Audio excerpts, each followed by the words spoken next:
सो hello दोस्तों, welcome to my YouTube channel. दोस्तों, मैं सोनू सर आपका स्वागत करता हूं अपने यूट्यूब चैनल पर। दोस्तों, पहले कुछ चीज़ों को हम देख लेते हैं, बच्चों के पहले व्यूज़ के बारे में जान लेते हैं। देखिए, कुछ ऐसे बच्चे हैं जो हमारे रेगुलर व्यूअर्स हैं और जो हमको कंटिन्यू देखते हैं, हमें समझते हैं, हमारी वैल्यू को समझते हैं, हमें लाइक करते हैं, शेयर करते हैं, हमें सब्सक्राइब करते हैं। देखिए, यहाँ पर एक गोकुलनाथ करके बच्चा है, ये बहुत बच्चा, ये भी अभी नया जुड़ा है और ये कंटिन्यू हमें जो भी क्वेश्चंस होते हैं, जो भी डाउट होते हैं, हमसे पूछता है। एक बच्चा और है यहाँ पर, इस बच्चे का नाम है बाबर, के नाम से ये बच्चा है और सलमान जी का फ़ोटो इसने लगा रखा है। और ये बच्चा इतना शानदार है, इसके इतना डेयरिंग है कि मतलब ये जो भी पेपर सेट लगाएगा कंटिन्यू मेरे को बताएगा कि सर मेरे 15 सेट कंप्लीट हो गए, सर मेरे 16 सेट कंप्लीट हो गए, सर मेरे इतने मार्क्स आए हैं। तो I salute to you. Next इधर पे एक डिजिएंट करके है, ये बच्चा भी बहुत बढ़िया है और ये कंटिन्यू हमारे वीडियोस को देखता है और जो भी सही गलत आते हैं तो सब बताता है हमको। यहाँ पर एक सौरभ मल्होत्रा करके हैं, ये हमारे ऑफलाइन व्यूअर्स हैं, ये ऑफलाइन भी क्लास अटेंड करते हैं, रेगुलर हमसे जुड़े हुए हैं। एक सुमित कुमार हैं, ये भी हमारे ऑफलाइन व्यूअर्स हैं, ऑनलाइन ऑफलाइन दोनों जगह पे देखते हैं। ये राधा कृष्णा करके हैं और ये भी हमारे वीडियोस को देखते हैं। भाई, आपको भी राधे कृष्णा, नाम में ही आपके तो राधे कृष्णा है, नाम सुनकर ही मन खुश हो जाता है। मनोज बघेल हमारे ऑनलाइन ऑफलाइन दोनों तरह के व्यूअर हैं ये। और यहाँ पर एक हमारे असम से जुड़ी हुई है गुड़िया, हमारी असम से जुड़ी हुई है, एंजेला टीना करके। ये बेटी बहुत अच्छा पढ़ रही हैं, कंटिन्यू क्लास को ये अटेंड कर रही हैं और राधे राधे गुरुजी लिख रही हैं। बेटा, आपको भी राधे राधे। और बाकी यहाँ पर ये ट्रेंड वाइब्स करके है, ये बच्चा भी बहुत रेगुलर व्यूज़ देख रहा है। तो देखिए, 5-7 कुछ बच्चे ऐसे हैं जो हमारे वीडियोज़ को रेगुलर देख रहे हैं। तो इन सब बच्चों को सैल्यूट बेटा, आप कंटिन्यू देखते रहिए इसी तरह से वीडियो को। मैं आपके साथ में हमेशा हूँ। जब तक आपका सिलेक्शन नहीं हो जाता, हम आपका पीछा नहीं छोड़ने वाले हैं। आपको जो भी डाउट है, जैसा भी डाउट है, आप मुझसे पूछिएगा। तो चलिए, अब हम आ जाते हैं अपने स्टडी मटेरियल पर। तो अब चर्चा कर रहे हैं, पहले तो आप एग्ज़ाम डेट को बहुत ध्यान से देखिएगा। यहाँ पर जो नोटिफिकेशन डेट है वो 2 जनवरी की है और एग्ज़ाम डेट है आपकी 4 फरवरी। तो तैयार रहिएगा, समय बहुत कम रह गया है ना? अब यहाँ पर हम जो एग्ज़ाम टारगेट कर रहे हैं, एसएससी एमटीएस 2025 को टारगेट कर रहे हैं। रोज़ाना रात को 9 बजे हमारी क्लास होती है। मेरे बैच में स्पेशलिटी क्या है? देखिए, यूट्यूब पर आपको बहुत महंगी फ़ीस में आपको ये जो सिलेबस पढ़ाया जाता है एसएससी एमटीएस का, ये मेरा पूरा सिलेबस फ्री ऑफ कॉस्ट है आप लोगों के लिए। बस सिर्फ मेरी एक ही डिमांड है आपसे कि चैनल को लाइक करें, शेयर करें, सब्सक्राइब करें, बस इससे ज़्यादा मुझे कुछ नहीं चाहिए। आज सेट नंबर, अभी तक हम सेट नंबर 55 कर चुके हैं। यूट्यूब पे सबसे बड़ी सीरीज़ जो है, आई थिंक मैं ही चला रहा हूँ फ्री ऑफ कॉस्ट। और आज सेट नंबर 56 है आपके लिए, तो तैयार रहिएगा इसके लिए। एक मिनट में चेक कर लूँ एवरीथिंग इज़ ओके और not, then we will go for further action. I think everything ठीक है यहाँ पे सब कुछ। और चलिए शुरू करते हैं। सेट नंबर 56 है और ये रहा question number 1। I did not like his bossy attitude. अच्छा, बॉसी का मतलब क्या होता है? कोई किसी को क्या कर रहा हो? डोमिनेट कर रहा हो। क्या कर रहा हो? किसी को डोमिनेट कर रहा हो, है ना? जैसे बॉस क्या करते हैं, कंपनी के अंदर बॉस क्या करता है? आपके ऊपर दबाव बनाता है ना कि आप काम करिए ज़्यादा से ज़्यादा, उसको ज़्यादा से ज़्यादा आउटपुट की रिक्वायरमेंट होती है, बेस्ट आउटपुट की। तो देखिए, बॉसी का मतलब क्या हो जाएगा? किसी पे अधिकार जमाना, यानी किसी को कंट्रोल करना। पहला वाला ही इसका आंसर हिट होता है। आइडियोसिंक्रोनस का मतलब क्या था? कोई विचित्र आदमी, है ना? पेक्यूलियर, कोई विचित्र तरह का, अजीब तरह का बंदा हो। सेंसिबल मतलब वाइज हो जाएगा। और बेनेवोलेंट का मतलब होता है काइंड, जेनरस। ये सारे के सारे वर्ड आ जाते हैं। नेक्स्ट क्वेश्चन पर आएंगे, क्वेश्चन नंबर 2 पर। 2 क्या कह रहा है? When we dash ourselves we activate a variety of psychological processes that help us achieving our objects and improve our overall well-being। देखिए, इसमें आपको क्या करना है, प्रॉपरली एक वर्ड का यूज़ करना है जो इसमें यूज़, जिसका सही तरीके से सेंस बैठ रहा हो। तो देखिए, पहले वर्ड है लिंगर, जिसका मतलब होता है स्टे लॉन्गर, लंबे समय तक बने रहना। बिलीव इन का मतलब होता है ट्रस्ट करना, किसी पर विश्वास करना। और डेमोलिश का मतलब होता है किसी चीज़ को डेस्ट्रॉय करना, नष्ट करना। और डाउट का मतलब होता है किसी पे संदेह करना। तो अब जरा सेंटेंस को, मीनिंग को सेट करके देखें। When we dash our self we activate a variety of the psychological process. देखिए, जब हम अपने आप पे क्या करते हैं, हम अपने आप पे शक करते हैं, नहीं शक करेंगे तो फिर वैरायटीज़ नहीं मिलेंगी और आपको इम्प्रूवमेंट नहीं मिलेगा। हम नष्ट करते हैं किसी चीज़ को, हम नष्ट करेंगे तो हमको क्या इम्प्रूवमेंट मिलेगा? हम किसी चीज़ पर, किसी पुरानी गलती पर लंबे समय तक बने रहते हैं? नहीं, हम अपने आप में बिलीव करते हैं और अपनी चीज़ों को सुधारते हैं और हम लोग सफलता हासिल करते हैं। सो ऑप्शन नंबर 2। नेक्स्ट क्वेश्चन पर आ जाइए, क्वेश्चन नंबर 3 पर। थर्ड क्या बोल रहा है? Select the sentence that has grammatical error. ऐसा सेंटेंस ढूंढना है जिसमें ग्रामेटिकल एरर हो। तो बेटा देखेंगे हम लोग इसके अंदर क्या दिया हुआ है। Can you bring me the keys of car? देखिए एग्जाम में कभी भी ग्रामेटिकल एरर आए तो मेरा पर्सनल व्यू ये है कि आप सबसे पहले उसमें देखें कि क्या वो एडजेक्टिव से रिलेटेड एरर है, एडजेक्टिव में भी देखें क्या वो डिग्री से रिलेटेड एरर है, फिर दूसरा आप फाइंड आउट करें आर्टिकल एरर, और तीसरा फिर आप फाइंड आउट करें प्रपोजिशनल एरर। ज़्यादातर इन्हीं 4 सेक्शन में से आपको एरर मिल जाएगी कभी भी ग्रामेटिकल एरर आए एसएससी एमटीएस में। अभी तक का तो यही रहा है इनका ट्रेंड। तो देखिए यहाँ द कीज़ ओके है, द कार भी ओके है यहाँ पर। अच्छा फोर्थ वाला देखता हूँ, फिर सेकंड और थर्ड पर आता हूँ। She is an artist, artist से पहले एन आ रहा है, दैट इज़ ओके। लोकल से पहले ए आ रहा है, okay. The cat is sleeping on a mat, ये भी ठीक है। दे हैव डैश इन्फॉर्मेशन, देखिए इन्फॉर्मेशन को सिंगुलर अनकाउंटेबल नाउन बोला गया है और इससे पहले जो है एन का यूज़ करना गलत है, तो यहाँ पर एन का यूज़ नहीं होना चाहिए। रॉन्ग यूज़ ऑफ आर्टिकल था, ऑप्शन नंबर 2। देखिए मेरे पढ़ाने की स्पीड ना थोड़ा तेज रहती है, मैं थोड़ा फास्ट पढ़ाता हूँ। उसका रीज़न ये है कि जब आप एग्ज़ाम दोगे ना तो आपको 1 मिनट का टाइम एक्स्ट्रा नहीं मिलेगा। अगर आप मेरी स्पीड को मैच कर पा रहे हैं, मैं गारंटी से लिख के दे रहा हूँ कि आप अपना एग्ज़ाम को अच्छे से कर आएंगे, एग्ज़ाम को फोड़ कर आएंगे, है ना। ईडियम्स आपको बताना है, मुहावरा बताना है।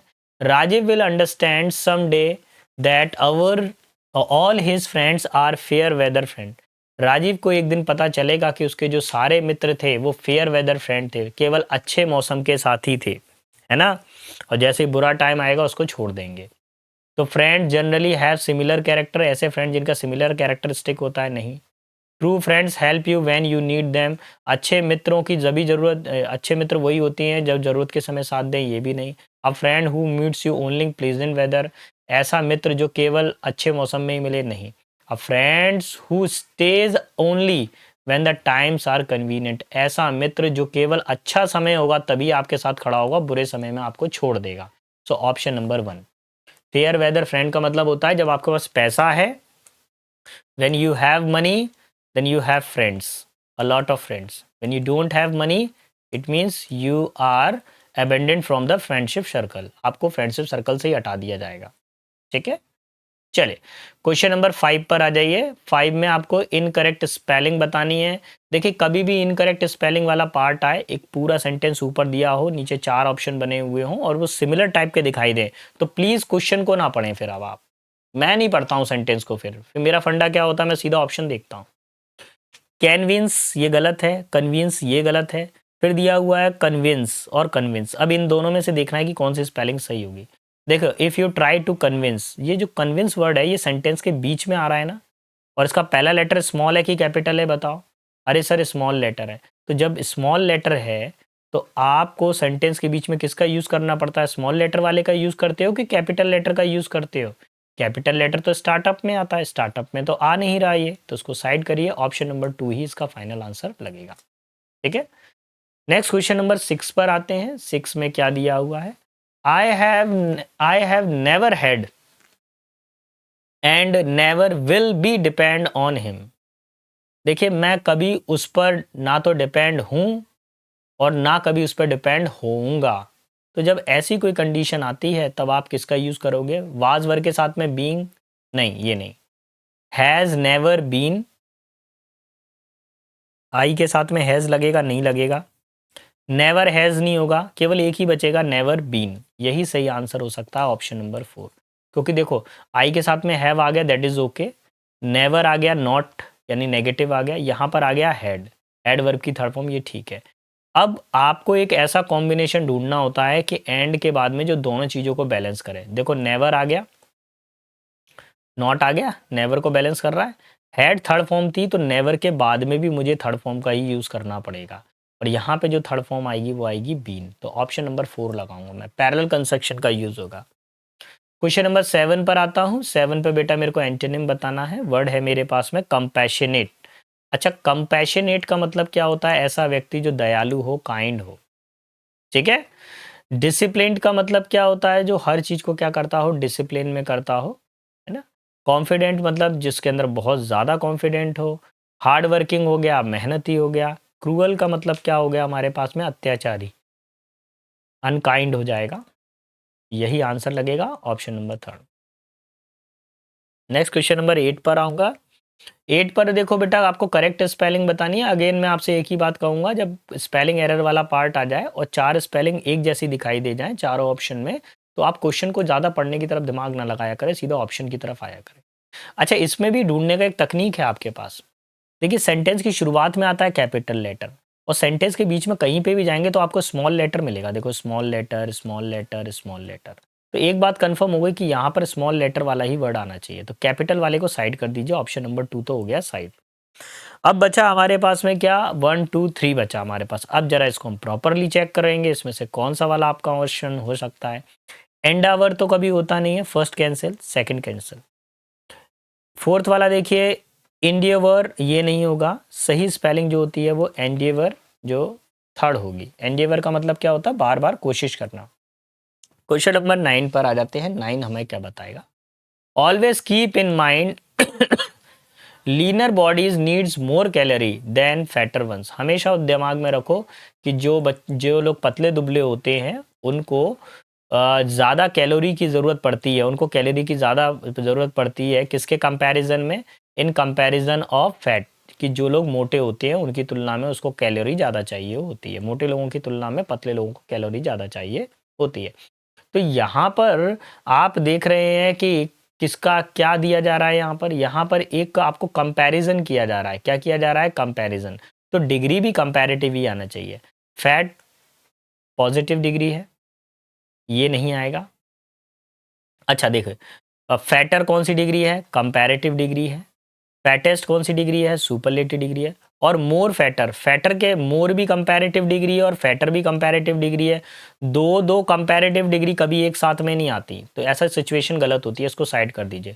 सुपरलेटिव डिग्री की रिक्वायरमेंट नहीं है, ना ही पॉजिटिव डिग्री की रिक्वायरमेंट है। रिक्वायरमेंट किसकी है, आपको रिक्वायरमेंट है ऑप्शन नंबर थर्ड, यानी कंपैरेटिव डिग्री की रिक्वायरमेंट है। क्वेश्चन नंबर 10 पर आऊंगा मैं।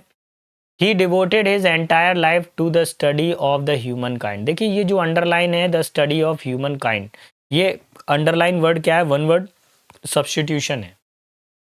एक शब्द में उत्तर देना है। तो उसने अपने पूरे जीवन को मानवता के अध्ययन में लगा दिया। फिलोलॉजी में क्या करते हैं, study of language, study of language, भाषा का अध्ययन करते हैं आप इसके अंदर। ठीक है, किसी लैंग्वेज की स्टडी करते हैं। ठीक। फिजिक्स में आपको पता ही है, फिजिक्स का भौतिकी होता है। फिजिक्स एक सब्जेक्ट है, लगभग सभी जानते हैं। फिजियोलॉजी में क्या करते हैं, स्टडी ऑफ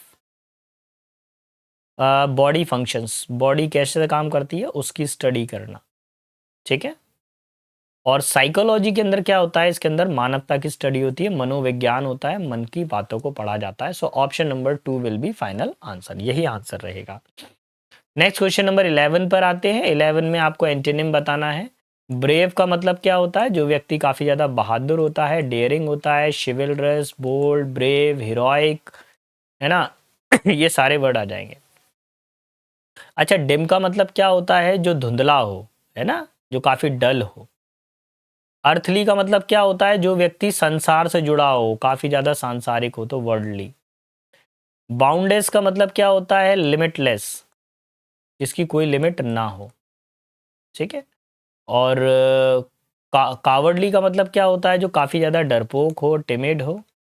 ठीक है, यही आंसर लगना चाहिए। डेयरिंग का opposite option number 4, timid, coward. ठीक है। नेक्स्ट क्वेश्चन पर आते हैं। क्वेश्चन नंबर 12 पर आएंगे। 12 को पूरे एक स्टेटमेंट दिया हुआ है, इसमें से आपको एक एरर फाइंड आउट करनी है।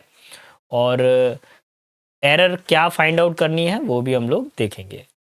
If the player don't wear sunscreen, यदि प्लेयर्स, इफ लगा हुआ है, प्लेयर्स प्लूरल है, प्लूरल के साथ में प्लूरल हेल्पिंग वर्ब आ रही है, ओके यहाँ तक ठीक है। वियर सनस्क्रीन, अगर जो प्लेयर है चश्मे सनस्क्रीन नहीं लगाते हैं, सनस्क्रीन नहीं लगाते हैं, तो their face will, their faces, ठीक है। किनके फेस, प्लेयर के फेस, तो ये भी ठीक है। यहाँ पे विल आ रहा है, ओके है। विल के साथ में फर्स्ट फॉर्म आ रही है, ये भी ओके।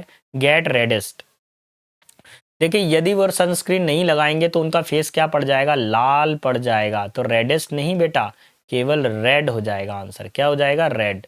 तो RED, रेड का यूज करेंगे, पॉजिटिव डिग्री का यूज होगा, ऑप्शन नंबर 4 यूज होगा। ठीक। नेक्स्ट क्वेश्चन पर आते हैं, क्वेश्चन नंबर 13 पर। 13 में क्या दिया है, effective responses of climate change are imperative to protect the world children and fulfil their rights.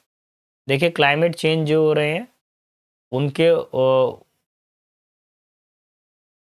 Response of, ये कैसा हो जाएगा यार, रिस्पॉन्स के साथ में कभी ऑफ आता है क्या, नहीं, ये प्रपोजिशनल एरर है इसके अंदर। रिस्पॉन्स के साथ कभी ऑफ नहीं आता, रिस्पॉन्स एट भी नहीं आता, रिस्पॉन्स विद भी नहीं होता, रिस्पॉन्स फ्रॉम नहीं होता, रिस्पॉन्स के साथ में हमेशा टू आता है, बस इतना ही याद रखिए। डायरेक्ट आंसर है रिस्पॉन्स टू आएगा, ऑप्शन नंबर 4। ठीक है, ज़्यादा सोचना नहीं है, फिक्स्ड प्रपोजिशन है, रिस्पॉन्स के साथ टू आता है। नेक्स्ट है क्वेश्चन नंबर 14। 14 में आपको क्या करना है, वन वर्ड सब्स्टिट्यूशन बताना है, यानी इस वर्ड की जगह पर आपको एक वर्ड यूज करना है। The old library had a musty smell, musty smell from years of neglect. Musty smell का मतलब क्या होता है, काफ़ी ज़्यादा बदबू आना, खराब बदबू आना। ठीक है, तो कैजुअल का मतलब क्या होता है, कोई चीज़ अचानक से हो जाए, आकस्मिक, कोई चीज़ क्या मतलब अचानक से ही हो गई, आकस्मिक। फ्रेश का मतलब ताज़ा हो गया। फॉगी का मतलब क्या होता है, कोई चीज़ काफ़ी ज़्यादा धुंधली हो, डिम हो, धुंधली हो। और स्टेल का मतलब होता है कोई खाना क्या हो, पुराना हो गया हो, जिसमें क्या मेल ऑर्डरस हो, बदबू आ रही हो, मेल ऑर्डरस, मेल ऑर्डरस। ठीक है, सो ऑप्शन नंबर 1, बदबू आना, खराब भोजन। क्वेश्चन नंबर 15 पर आते हैं। The company's decision to relocate had a negative dash on its employ. देखिए कंपनी ने फैसला लिया कि वो अपने एम्प्लॉयज़ को एक जगह से दूसरी जगह पर भेजेगी। ठीक है, ज़रूरत के मुताबिक। तो इसने क्या किया, कंपनी पे क्या किया, पॉजिटिव इफेक्ट डाला कि नेगेटिव इफेक्ट डाला, जल्दी बताइए। देखिए यहाँ पर नेगेटिव जो है वो क्या है हमारे पास में, एज ए एक एडजेक्टिव काम कर रहा है। क्या काम कर रहा है, एडजेक्टिव। और एडजेक्टिव के बाद में हमेशा क्या आता है, एक नाउन आता है। एस्टैब्लिश ऑन कभी नहीं आएगा। अकोमोडेशन अपने आप में ही नाउन है, तो ये नहीं होना चाहिए। कॉन्क्लूजन का मतलब होता है उपसंहार, ये भी नहीं। इफेक्ट क्या आएगा यहाँ पर, इफेक्ट पड़ता है, उसका प्रभाव पड़ रहा है। ठीक है, नेगेटिव इफेक्ट। क्वेश्चन नंबर 16 पे देखिए, इनकरेक्ट आपको बताना है। The kitten's playful behaviour broad joy to entire family.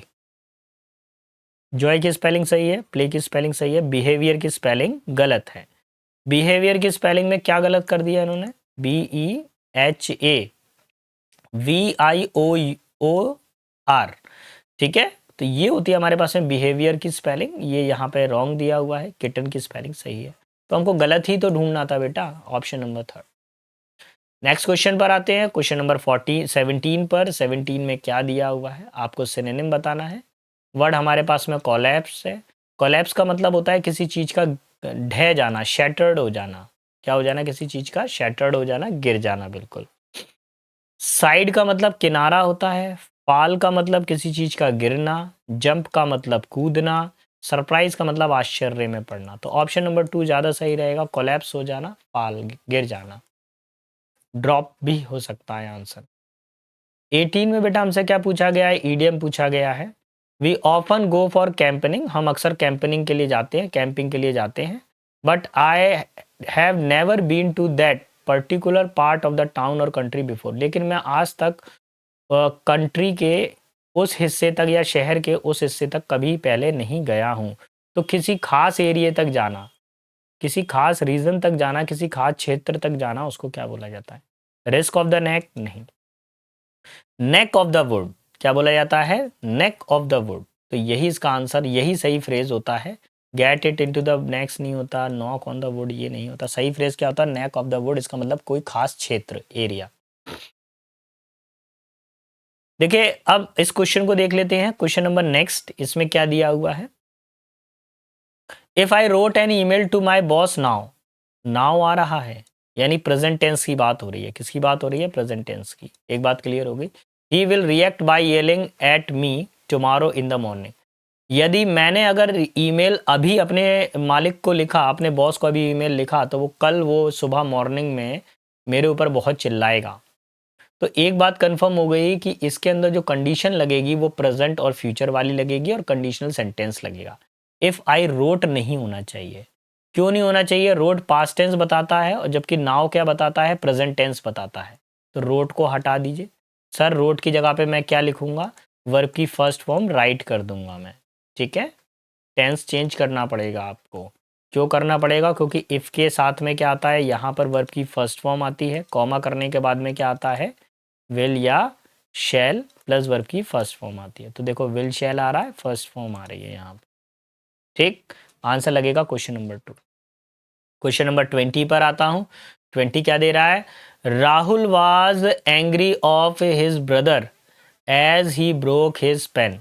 Rahul अपने भाई से बहुत गुस्सा है क्योंकि उसके भाई ने क्या कर दिया? पेन को तोड़ दिया है। तो देखिए एंग्री के साथ में कौन सा फिक्स्ड प्रपोजिशन आता है? एंग्री के साथ में हमेशा एट आता है। ठीक है बेटा, तो ध्यान रखिएगा इसको। नेक्स्ट क्वेश्चन पर आते हैं, क्वेश्चन नंबर 21 पे। 21 क्या कह रहा है? 21 से लेकर 25 तक हम लोग जो पढ़ेंगे वो पढ़ेंगे क्लोज पैसेजेस। तो देखते हैं। In the contemporary time, contemporary time मतलब क्या होता है? समकालीन, इस समय। Sports and games are emerging as one of the brightest career. Sports और गेम क्या है? एक बहुत बड़ा शानदार ब्राइटेस्ट करियर बनकर उभर रहे हैं।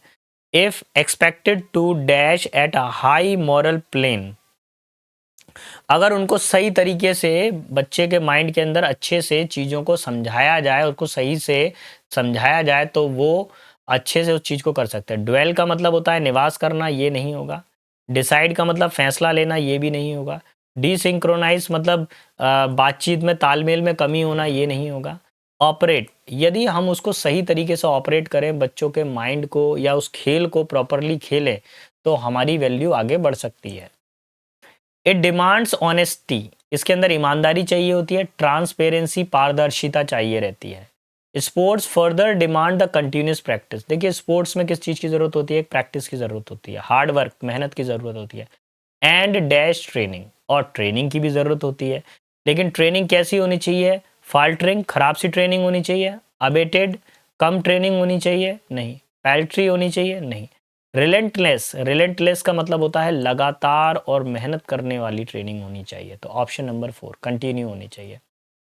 फिर बोला गया है one must understand that the sports not only has physical benefit. एक व्यक्ति को समझना चाहिए कि स्पोर्ट्स का केवल फिजिकल बेनिफिट नहीं है, but also dash concentration and inner strength. लेकिन वो हमारे कॉन्सेंट्रेशन और इनर स्ट्रेंथ को भी बढ़ाती है। क्या कंट्रोल करती है? नहीं। अंडरलाइंस करती है मतलब कम करती है? नहीं। डेटोरियरेट्स, नष्ट करती है? नहीं। बूस्ट करती है। बूस्ट का मतलब क्या होता है? किसी चीज़ को बढ़ाना, प्लस करना। तो यही इसका आंसर है, ऑप्शन नंबर 3। ठीक है, नेक्स्ट आएंगे। नॉट ओनली दिस, ना केवल ये। वन हु प्लेज फील, व्यक्ति जो खेलता है उसको, जो व्यक्ति किसी भी खेल को खेलता है, जब उसको महसूस करता है खेल को properly, that is that dash overall personality has undergone a change for better.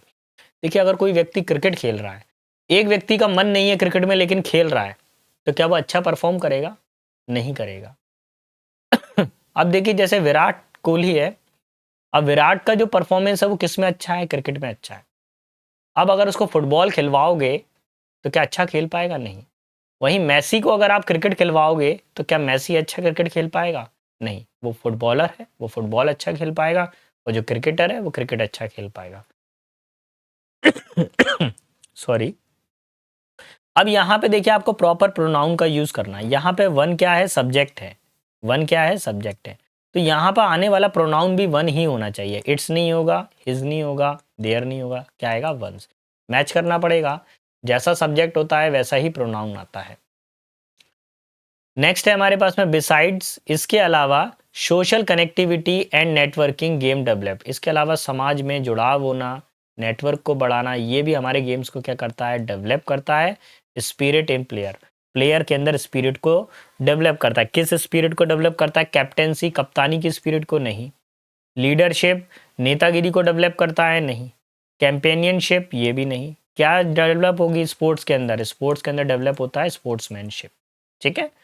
तो दोस्तों आज हम लोगों ने सेट नंबर कितना देखा? 55 देखा। याद रखिएगा कल मैं आपके लिए लेकर आऊँगा कितना देखा? 56 देखा है? हाँ, तो कल मैं आपके लिए लेकर आऊँगा सेट नंबर 57 लेकर आऊँगा, तो तैयार रहिएगा सेट के लिए। अच्छे से आप पढ़िए, पेपर बिल्कुल पास में आ गया है। और अगर आपको हमारा पढ़ाना पसंद आया है तो प्लीज़ चैनल को लाइक शेयर सब्सक्राइब ज़रूर करिएगा। मिलता हूँ मैं नेक्स्ट वीडियो में कुछ इसी तरह के कंटेंट के साथ में। तब तक के लिए सारे बच्चों को जय हिंद, जय भारत, बेस्ट ऑफ लक।